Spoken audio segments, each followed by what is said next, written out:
a lovely plaque. My name's on it, but I have to give it back. Oh, goodness. What an honor. Thank you all so much. Healing Hands has certainly become part of my family, and I have to get situated here. I always have to have water and a pile of tissues. I'm going to try really hard not to use either of them. Okay, so I do want, it's only appropriate for me to tell you a little bit about my experience with Healing Hands, how I got involved with it, and I'm going to start, I love telling stories. It's a fault, because I will elaborate, and I'm very animated, so I thought that's how I would start our talk tonight. And I have to take you all the way back to my graduation in 2003. And I went to Ohio Valley College. Did anybody else go to Ohio Valley College? 1, 2, 3. Okay, we're going to meet up here after the comedy show by this plant, the three of us, so we can hang out. All right. Ohio Valley College was a 2-year college until NCJC, which is one of the colleges in the Northeast, joined Ohio Valley College. And I went there for my 4-year degree. I met my husband and some amazing people. But graduation day, I need to let you know beforehand that I have anxiety, a lot of it. I take medication, and it's just the way my life is, and I give it to the Lord, and I give it to the Lord, and I give it to the Lord, and that's just something I have to keep working on, giving it to the Lord. So anyway, taking you to graduation, I am in my white pretty robe and my very smart square hat, because that makes you look intelligent, right? A square hat. And they announce the business or the business graduates, and we walk up on stage and they say my name and my family's there, and I'm like, love you. And they give me my degree, and I walk down the stairs and I stand there for a second and I think, I'm unemployed. I don't know what's supposed to happen to the rest of my life and what I'm supposed to do. And then, I'm not even talking in that, sorry. Then we get home and we have our graduation party, and I get all these amazing cards, okay? I brought some cards. So if you think about graduation cards, what do they say? If you can't think of it, I'll read it to you. In dramatic reading, God's got great things planned for you. Yes. Terrific. God knows what's just around the corner. It's worth the wait. Waiting with you in expectancy to see the Lord's next steps for you. Okay.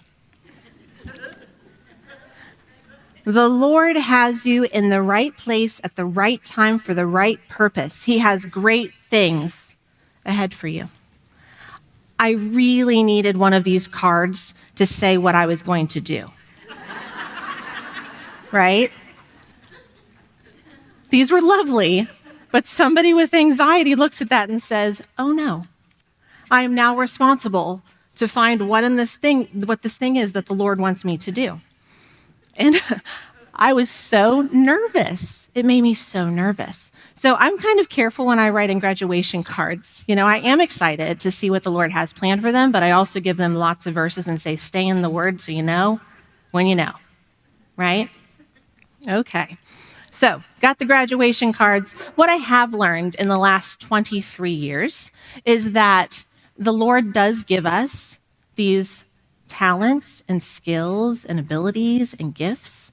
I like to think of it, if any of you like the Food Network, any Food Network people? I love the Food Network.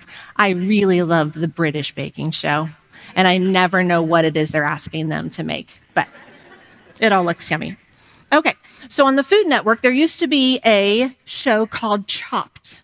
Anybody remember Chopped? Yes. Chopped was really fun because these 4 amazing chefs have these 4 beautiful baskets, and the premise of the show is to open the basket, grab 4 ingredients, and make a delicious dish. What's in those baskets, ladies, that know what I'm talking about? Random ingredients. Random ingredients. So your box might have shrimp and Captain Crunch and a bowl of cherries and oyster sauce. And that's what you have to use to make this dish. The Lord gives us, let's open our box, We have talents and skills and abilities and gifts, and they're unique to each person. And he says, open your basket and make something beautiful. That's what he tells each one of us to do. And all of ours are different. My spiritual gift is leadership. I can speak. I have anxiety. That's not really a gift, but it does get me working and doing things. And then I just love to serve. We are in a community that needs a lot of help and a lot of love, and I love it. I love being with them. But it directs us into something that we need to do. What's our purpose? If we open our Bibles, it tells us our purpose is to give water to those who are thirsty, give food to those who are hungry, clothe the naked, visit those in prison, love people, seek justice and mercy, right? And he says, here's your box, open your basket, here's what I've told you to do, go make something beautiful. That's so exciting and so scary at the same time. So, a friend and I, we were young mamas, we had little kids, and we thought, man, do we do anything big for God? And so we started thinking about it. I know that might be silly to think of, but we wanted to do something that really made a big difference.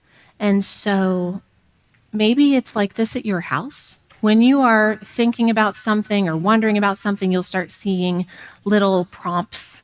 You'll see a commercial. You'll drive down the street and see a sign. Well, all of ours were pointing to a water crisis. There were people that were building wells I'd never even heard of before. And I said, Kim, I think the Lord wants us to figure out a way to raise money for a well. And I don't have $4,000 extra, and you don't have $4,000 extra, and I don't know how to do that. So I got online, I did an internet search, and I found Healing Hands International. I'd never heard of it before. I didn't know anything about it. It just popped up in my browser, and there was Healing Hands. And I saw they had a water program. So I called Laura Jenkins at the time. We set up our first walk for water, and that was in Lancaster, Ohio in 2013. So we had our first walk in June, okay? And then my husband and I were adopting at that time. Oh, let's see. Oh, that's just me. All right, sorry. I see a picture up here, and I was like, oh, whoa. You'll get to see it in a minute. I just want to, anyway. So my husband and I, we had our first walk for water in June. We went to China in August to adopt our little guy. His name is Judah. He was 2 years old when he came home. He came home very, very sick. Can you imagine what one of the problems was with my baby? He had a waterborne illness. So, I'm not going to cry. I have 10 tissues right here, just in case. But Judah came home with a waterborne illness, and the health department called me, and they were like, why does your child have this? I said, I just came home from China. I don't know. So we had to test everybody, and it was a mess. But that also told our family, look, we found something that is going to be a purpose for us. So again, 15 years later, here we are, still doing Walk for Water, still helping people around the world that have kids like mine. So, praise to God. Okay, so 2 years after we started Walk for Water in Lancaster, my husband and I moved to the Mid-Ohio Valley, Parkersburg, West Virginia. Vienna, West Virginia is right there too. That's where Ohio Valley College was. And if you live in a college, Church of Christ college town, you would know that people come, they get married, and they stay, right? And then we have 23 Churches of Christ within 30 minutes of each other. What? That's a lot. There's 100,000 people in our area. 23 Churches of Christ, and they don't get along with each other. I know that's wild to think about. None of you have that problem. So when I came back to the Mid-Ohio Valley, I said, we're going to unify this city with water, with a water purpose. And so we didn't do the Lynn Street Church of Christ Walk for Water. We had the Mid-Ohio Valley Walk for Water. And we had 200 people last year and raised $30,000. And we have people from all over our valley, not just Church of Christ people. We've got people from a Methodist church. We've got kids from a school. We've got Boy Scout troops. We've got all kinds of people come to our walk to serve and to teach people about Jesus. A Baptist dollar costs as much as a Church of Christ dollar. when it comes to paying for a well, right? Give me the money and I'll send it to Healing Hands. And that's what they'll do with it. So I say that to say we have partnered with so many different churches within our area doing this Walk for Water. And one of those churches is Barlow Vincent in Vincent, Ohio, which is 30 minutes from our place. And they bring a group every year. And I think last year their group might have been bigger than our church's group. They bring on all these people to do Walk for Water. And there's this sweet little couple. If I do this wrong, what happened? Oh no. There they are. It's fuzzy. But this is Imogene and Charles Abbey. They go to that church. In 2020, we had to do virtual walks for water. Okay, so that meant you can walk anywhere. You just had to stay 6 feet away from each other. And we did our virtual walk for water. They raised almost $2,000 that year because they walked a little bit every single day. So they would mark on their calendar, they walked 300 feet. They had a walker and a cane. If you have people who say, I can't walk, I'll bet you can. I bet you can walk 300 feet a day and mark your calendar, because I got Imogene and Charles showing me that it happened. Charles passed away just 2 months after our first Walk for Water, but sweet Imogene keeps walking. She keeps walking. And this is so cool. So, okay, that's little Imogene. She's a doll. And I asked her one time, I mean, we get on the news, we get reporters at our Walk for Water. I do big. Sorry. But it's just, that's what I do. And it's one of those things out of my box, out of my basket that I'm good at. And that's how this works. But I've got people who hand out t-shirts and count money and do fun things. That's their skills. And I want to use everybody's skills because we are one body. And I'm probably a knee pit. I don't know. But, all right. So, Imogene, bless her heart. She is so cute, and I just want to put her in my pocket. She has surgery on Wednesday, so y'all pray for Imogene, okay? But Imogene now is 93 years old, and the reason she loves Walk for Water so much because she grew up with her daddy taking pills. He was a doctor. He would package little pills and put them in a box, and he would send them to Africa and help medical missions. That's what he did for years and years and years. And Imogene, at 93, remembers what her dad did, and she loves that she gets to walk. She is blessed so much to walk 300 steps a day. She goes, I can't do much, but I can walk 300 steps. Amen, sister. Yeah, right? It's amazing. So Imogene, she walks because there's people in Africa who need her just like her daddy. They needed their daddy to send medicine. Okay, pause on Imogene. We're going to walk over here for a minute.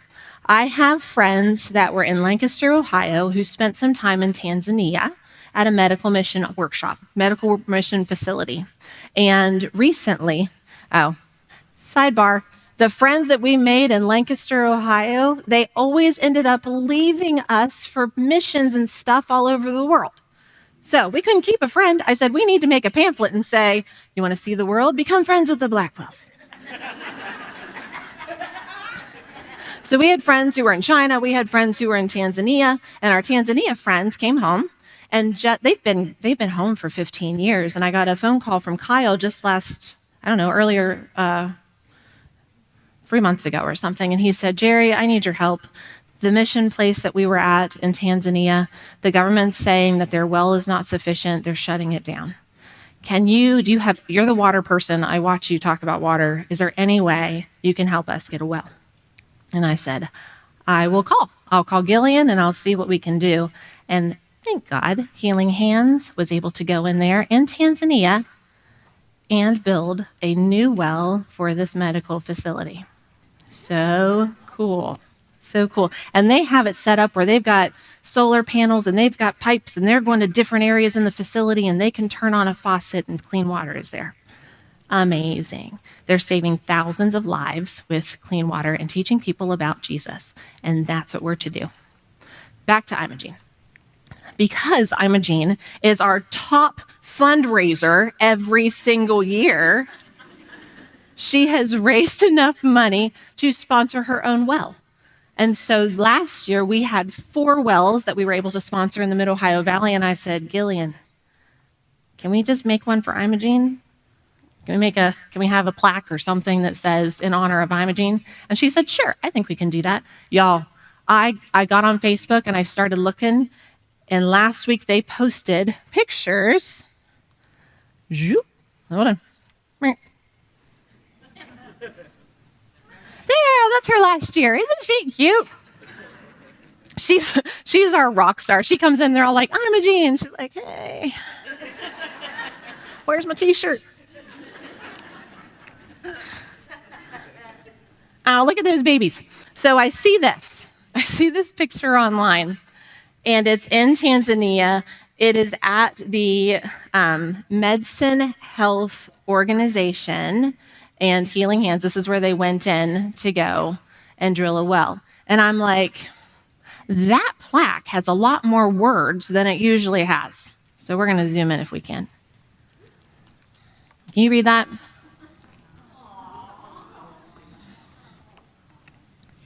In honor of Charles and Imogene Abbey. I'm trying. All right. God's so good. I hate crying.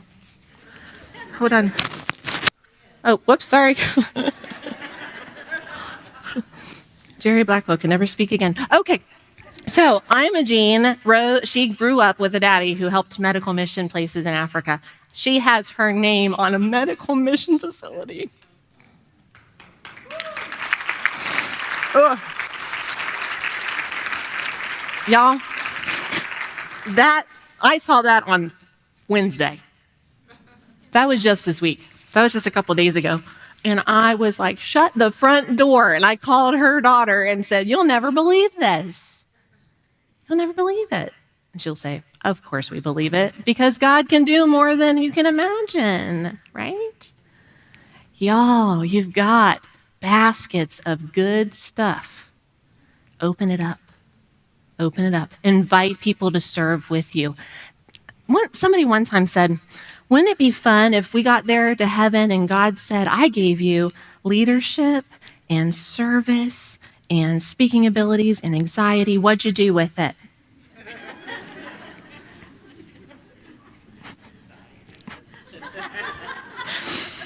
What'd you do with it? And I'll say, Lord, we help get water for people. Tell me something beautiful you did with your gifts. We did this, and we served the homeless, and we gave food to people. What are you going to do? What are you going to do with your basket? That's the question I'm going to leave you with tonight. You've got a basket. It's full of good stuff, hopefully no anxiety like mine, and you've got a lot of good things that you can do.